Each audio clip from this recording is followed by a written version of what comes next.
Hi నేను మీ తెలుగమ్మాయి. ఎలా ఉన్నారందరూ? Welcome back to మన వంటకం. ఇలా వేడి వేడి అన్నంలోకి అలా కొంచెం నెయ్యి వేసుకొని ఏదన్నా పచ్చడితో కలుపుకొని తింటే అద్భుతం కదండీ! అలాంటి ఒక పచ్చడే మనం ఇవాళ చేసుకోబోతున్నాం. అదే దొండకాయ పచ్చడండి. ముందుగా దొండకాయ పచ్చడికి కావాల్సిన పదార్థాలేంటో చూసేద్దాం.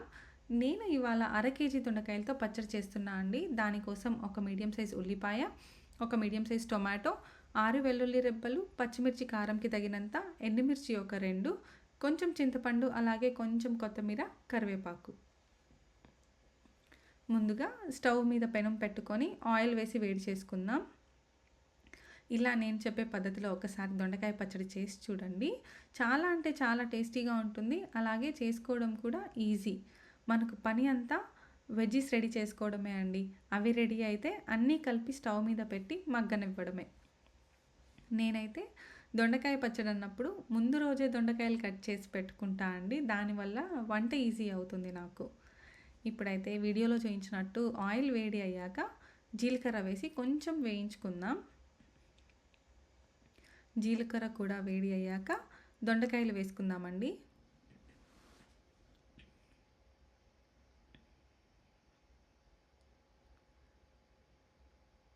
దొండకాయలు కూడా వేశాక మనం కట్ చేసి పెట్టుకున్న ఆనియన్, టొమాటో, పచ్చిమిర్చి, ఎండుమిర్చి, కరివేపాకు ఏవైతే ఉన్నాయో అన్నీ ఒక్కొక్కటిగా వేసుకోవడమే అండి.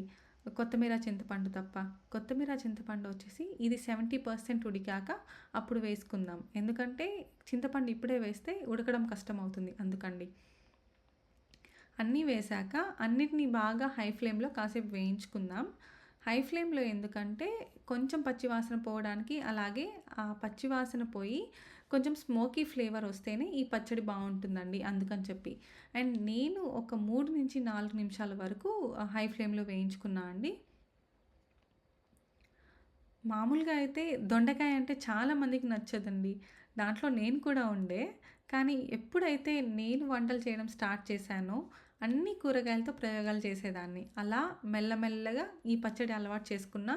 అండ్ ఇప్పుడు నాకు ఇష్టమైన పచ్చళ్ళలో ఇది ఒకటి. ఏదైనా పచ్చడి కొంచెం నెయ్యి వేసుకొని తింటే ఆ టేస్టే వేరు కదండీ! చూస్తున్నారు గదా! ఇలా హై ఫ్లేమ్‌లో కొంచెం సేపు వేగాక ఉప్పు, పసుపు కావాల్సినంత వేసి మళ్ళీ వేయించుకోవడమే అండి. ఉప్పు ఇప్పుడే ఎక్కువ వేయకండి. ఎందుకంటే దొండకాయలు చూడ్డానికి ఇప్పుడు ఎక్కువ కనిపిస్తున్నాయి కానీ మగ్గేసరికి క్వాంటిటీ తగ్గిపోతుంది. ముందే ఉప్పు ఎక్కువ ఉంటే అంతా అయ్యేసరికి ఇంకా ఎక్కువ అయిపోతుందండి. అందుకే తక్కువ వేసుకొని మళ్ళీ తిరగవాత టైంలో కావాల్సుంటే మనం వేసుకోవచ్చు. ఉప్పు, పసుపు వేశాక బాగా కలుపుకున్నాక మూత పెట్టుకోవడమే. మూత పెట్టుకొని మధ్య మధ్యలో ఖచ్చితంగా కలుపుతుండాలండి. లేకంటే మాడిపోతుంది. మూత పెట్టినప్పుడు ఫ్లేమ్ మీడియంలో పెట్టుకోండి మర్చిపోకుండా.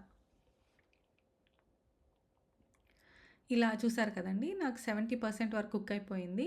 అందుకని చెప్పి నేనిప్పుడు కొంచెం కొత్తిమీర, కొంచెం చింతపండు వేసి దాన్ని గూడా కలుపుకొని మళ్ళీ మగ్గనిస్తున్నా అండి.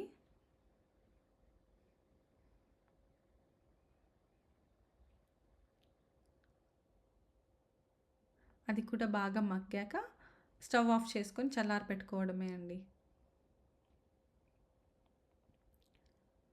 ఇప్పుడు నేనైతే మిక్సీ జార్‌లోకి ట్రాన్స్‌ఫర్ చేసుకొని గ్రైండ్ చేసుకుంటున్నా. మీరు రోల్ ఉంటే మీ దగ్గర రోల్ అవైలబుల్ ఉంటే రోట్లో గూడా వేసుకొని రుబ్బుకోవచ్చండి. చాలా టేస్టీగా ఉంటుంది. పచ్చళ్ళు ఏవైనా రోట్లో రుబ్బితేనే టేస్ట్ కదండీ! అందుకని. ఇక్కడ చూసారు కదా! నేనైతే కొంచెం బరకగా వేసుకున్నా అండి. ఇది ఇలా బరకగా వేసుకున్నాక పోపు పెట్టుకోవడమే. దొండకాయ వల్ల హెల్త్‌కి కూడా చాలా బెనిఫిట్స్ ఉన్నాయి. దాంట్లో కావాల్సినన్ని వైటమిన్స్, అలాగే ఐరన్, ఇంకా కాల్షియం కూడా ఉంటాయండి. అందుకని నేనైతే నా డైట్‌లో దొండకాయలు అప్పుడప్పుడు ఉండేలా చూసుకుంటాను. ఒక్కసారి పచ్చడి చేస్తాను, ఇంకోసారి ఫ్రై చేస్తాను. అలా రకరకాలుగా చేస్తుంటా అండి. పచ్చళ్ళలోనే మళ్ళీ డిఫరెంట్ టేస్ట్‌తో వస్తుందండి. అన్నీ మన ఛానల్‌లో పోస్ట్ చేస్తాను ఒక్కొక్కటిగా. ఖచ్చితంగా చూడండి. ఇలా ఆయిల్ వేడయ్యాక చూస్తున్నారు కదండీ! ఇప్పుడైతే పోపు పెట్టేసుకుంటున్నా. పోపులోకి కొంచెం జీలకర్ర, ఆవాలు, కరివేపాకు వేసుకుంటున్నా అండి. మీరు కావాలంటే కారం ఇంకా కావాలి అనిపిస్తే కొంచెం ఎండుమిర్చి, పచ్చిమిర్చి వేసుకున్నా బానే ఉంటుంది. అవి ఇంకా పప్పులు కూడా ఉంటాయి గదండీ! అవి గూడా వేసుకోవచ్చు పోపులో వేసేవి. నేనైతే జస్ట్ ఈ 3 నాకు నచ్చుతది గాబట్టి, నేను జస్ట్ ఆవాలు, జీలకర్ర, కొత్తిమీర అవి మాత్రం వేసి పచ్చడి వేసేసుకుంటున్నా అండి.